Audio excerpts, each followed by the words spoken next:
Alabama. There is no common source for these fireballs, which is puzzling. There have been 5 or 6 notable fireballs that might have dropped meteorites around the United States alone. Germany and Japan have also had notable sightings.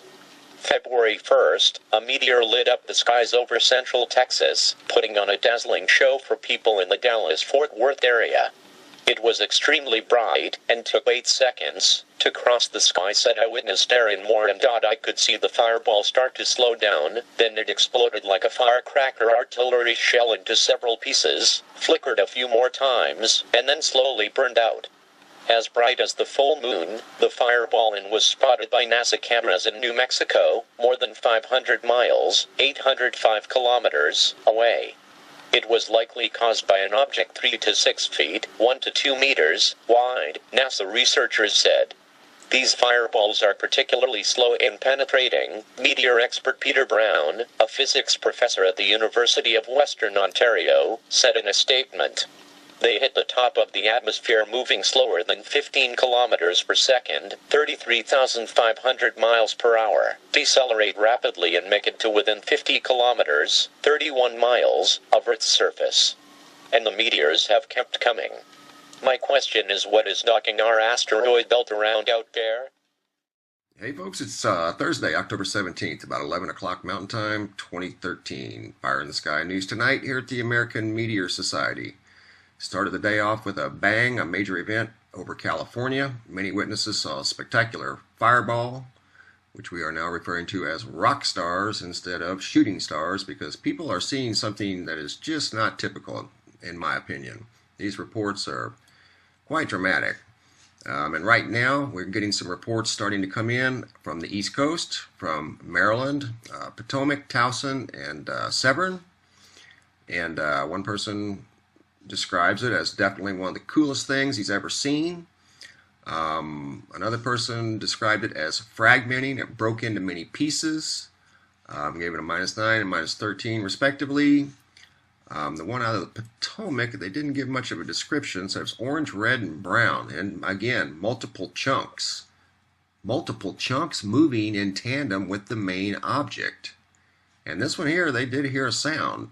Popping, whistling sound, and that was out of the Potomac. So I'm sure there'll be more reports associated with that. And that, like I said, that just came in within the last hour. So I have to wait and see how many more come in on that. But the night's still young, and we'll see what tonight brings. But looking at the NEO program, we do have a close encounter coming up on the 19th, which would be Saturday. Asteroid about 50-60 feet wide, coming just outside the Earth-Moon system at 1.6 LD. And I think there's some other ones slated too that are around 3.0, but that's pretty close. That's a close shave right there. It's the closest one I've seen in a few days. But right now, getting some reports off the East Coast. Maryland seems like the hot spot at the moment. And one thing I'd like to ask you guys while I've got you here, the last couple of days, and this is just a question I want to ask, if any of you people are feeling like extremely tired, especially the last couple of days. My wife wanted me to ask, so I told her I would.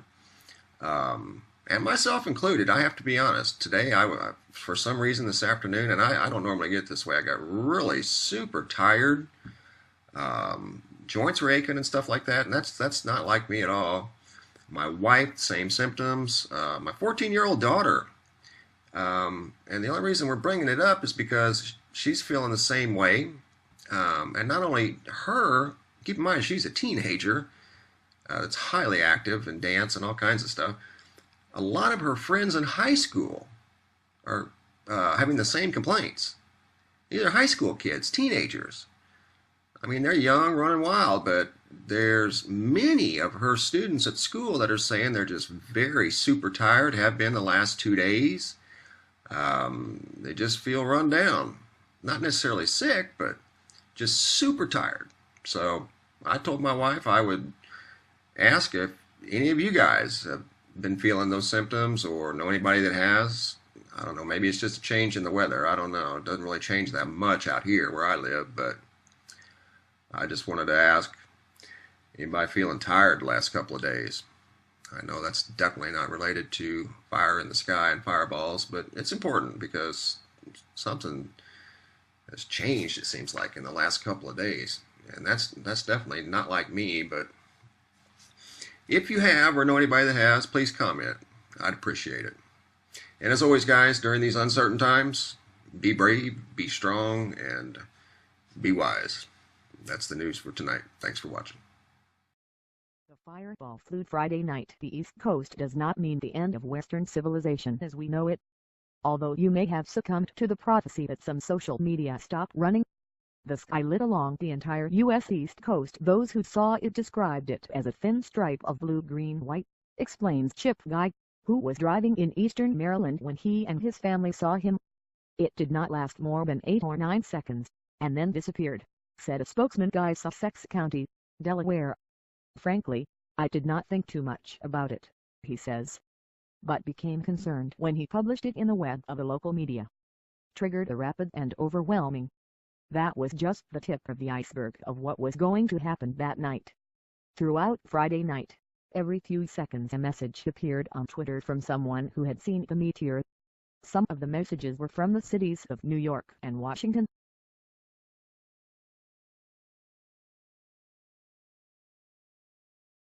Dabu 7, we've had a huge fireball over Oregon today.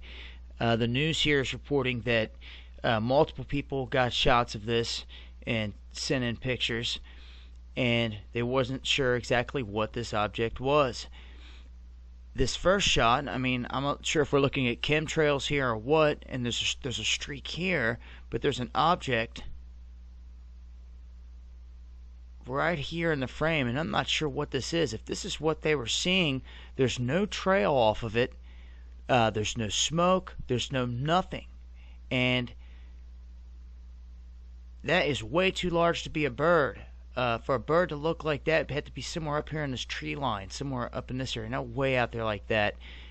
I mean, I guess it could be a possibility, but I'm not sure if that's the object they're talking about or not. When looking at the other pics, it is clear this is the fireball that they are talking about. This pic is similar to the other, but there's nothing up here. This is a very good shot here. Almost pyramid type structure as it comes crashing down to Earth. Almost pyramid type structure.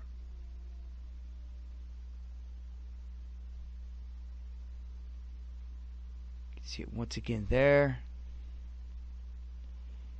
and again here. So very interesting indeed. Fireball over Oregon in the shape of a pyramid. I'll leave links as always. This has been Dabu. This is Dabu 7 reporting on a wild electric fireball taking place inside of Canada.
That is fucking one. Oh my god.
See perhaps also.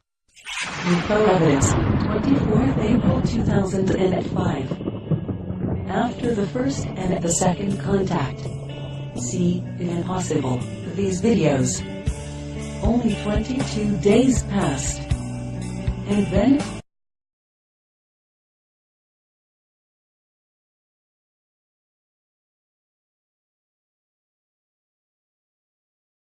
debris. As you watch these explosions come off, it highlights both energy that's blown off the sun, debris, and energy that's in the solar system surrounding the sun, between Earth and the sun. Again, this is SDO, a different satellite, but still Earth-facing. And we got some problems here with these three sunspots. One has already went beta, gamma, alpha to the far right there. The ones in the center is growing. We're getting the larger actual flares from the center one here. But I'm going to show you the charts on them. Also, notice in the top, this is that coronal hole that we had with the heat, and we've had a Hyder flare right there. That filament that we were watching yesterday, you can't see it rise because we're looking straight at it. But notice the wave that comes out at the bottom on both sides. That's called a Hyder flare. You can Google that, Hyder. But that's when a filament rises, the gravity of the sun pulls it back down and it collapses. Notice how it goes over that dark purple, that heat of the sun. Check that out. Now, I'm going to go through a couple of different cameras here, but we've got filaments that have... That's the tail end one there as the Hyder flare collapsed, and see how far it reached. Remember, it takes 109 Earths if you place them across the face of the sun to cover the distance, to give you an idea of how massive each one of these objects that we're looking at. Again, in the dark green there, that's the coronal hole. And I'm going to stop this and pause it on these strong flares. Again, Earth-facing images from the Solar Dynamics Observatory there. And I'll show you these on the charts. It's the strongest one in a few weeks. There, look at that arc, the power inside that. It's huge. And that's what's happening is these sunspots are growing and spots around them are starting to tie in together, and that's why we're getting these multiple magnetic fields. And I'll show you that. Check this out on the close-up. But the SDO is by far our best camera, guys. It's to watch the sun with. You don't have the Earth's atmosphere as you do from ground-based telescopes, and they can really analyze, and you can too with the different cameras. Here's our peak. We went to an M3 that, notice, started on the 27th, up through the different flares, and then this one. That's the strongest one. And if you go back almost in a couple weeks, guys, and you can see there, as I was doing the video, just a slight uptick. But we're going to watch this. All three of those sunspots are strong, and they're Earth-facing. You can see the three there, 13 and 34 here on the right. Beta, gamma, delta. See that with the red arrow? That's what you need for X flares. Now 36 is going to be right behind it. It is beta, gamma, and probably by tomorrow you're going to see that one capable of X flares. You can see the different colorations in both areas there, guys. That's telling you that you're getting a mixture of magnetic fields. Looking at the proton chart from the ACE satellites, and let's look at the flare tracker. This is the one this morning out to the left. Check that out. I'm going to let it play back through. Very strong. Notice also ISON in the pink square, according to this model. Now, it's not exactly accurate, but you can see that it's well past Earth. And the size of that flare is enormous. We've had one left and right. The Earth is in the green dot just behind ISON. Excuse me, in the yellow dot just behind ISON. And the light pink square is the MAVEN satellite. It's probably got the best pictures of ISON there is, and we're not being shown them. They're saying they're going to launch it out to Mars next. Now, looking at the American Meteorite Society website, guys, notice Texas, Nevada, and that's on the dates of the 29th. They came in today. This was last night. San Jose, California, Turlock, Wiley, Katy, Texas, San Antonio, Cleburne, Universal City, and Las Vegas. And also, a third report came in from the UK. And this is the map from last night of the sightings. But that's Edinburgh. And you can come here, and I'll link to this. This is the Lunar Meteorite Hunter site. Notice here the Meteor Alert Large Bolide Meteorite events expected from the 26th up to January 2014. Excuse me, up to the 12th of January 2014. And guys, that's when we're really in the center of the debris field, is the 12th. We're not past that of the incoming trail of ISON before it went around the sun. It's a heads up on this, guys, and we have got a schedule on our next radio show that will be 30 minutes after Paul Begley's show, Monday afternoon. That's 3:30 Eastern, 2:30 Central Time.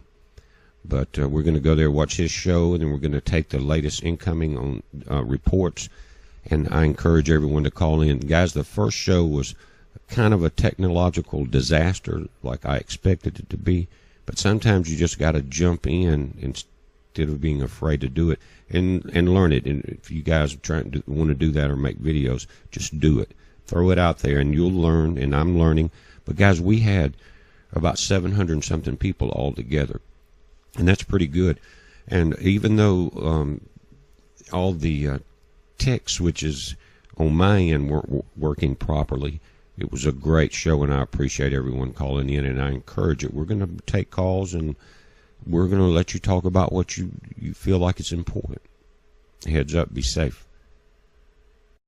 That exploded over Russia gave 2.2% of the population burns to their skin. New research says an explosion such as this, we actually could expect once at least every 25 years. Brighter than the sun, studying new details on the meteor that exploded over Russia. Thanks largely to eyewitness and video footage, researchers have documented Chelyabinsk with incredible detail. It was a blast felt around the world when the Chelyabinsk meteor exploded over Russia in February. Its shockwave was powerful enough to emit subsonic waves to far-flung regions across the planet. It says that the resulting shockwave sent 1,200 people to hospitals in the Chelyabinsk Oblast area that day. By watching various amateur video clips of the rock as it soared towards the earth, the team was able to determine key elements shown in the illustration below. Among them are the meteor's precise trajectory, its speed upon entering the atmosphere, exactly where it fragmented into smaller pieces, and the point at which that explosion shone most powerful. That moment, a searing bright flash 30 times stronger than the sun, actually caused severe sunburns among bystanders. Shockwaves from the fireball, the team concluded, caused damage to an area up to 50 miles from the meteor's trajectory on either side. Fortunately, the largest fragment from the explosion, a 1,250-pound meteorite, hit a frozen lake. The team was able to recover that piece, and their subsequent analysis revealed that the rock, a relatively ordinary chondrite space rock, was more than 4,400 million years old. A new study published this week in Nature warns that the likelihood of events like Chili Spunk is 10 times higher than experts had thought, making the phenomenon one we can expect every 25 years or so. Here's the illustration of its impact and where it was felt.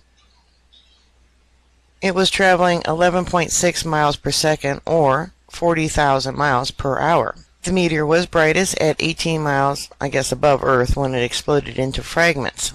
76% of the meteor evaporated before hitting the ground.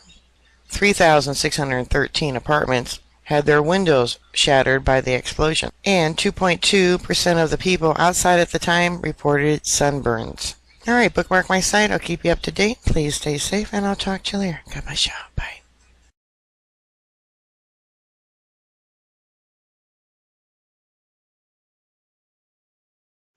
And what you're looking at is one of the craziest fireballs I've ever witnessed. Hundreds of people seen this streak across the skies of Germany. And when they back out, you will see exactly where they're filming from. But one of the most interesting characteristics of this object is the fact that it changes direction.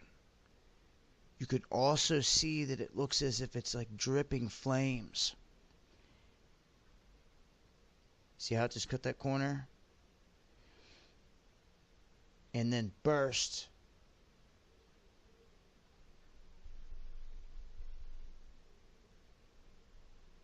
You're going to see it change direction again. And it reminds me of some kind of craft if it was shot and on fire, coming down, still halfway under control, zigging and zagging back and forth. I've never seen a meteorite ever act like this. They always are usually in a straight line. And as you can see, as this thing is coming down through the sky, it is on fire.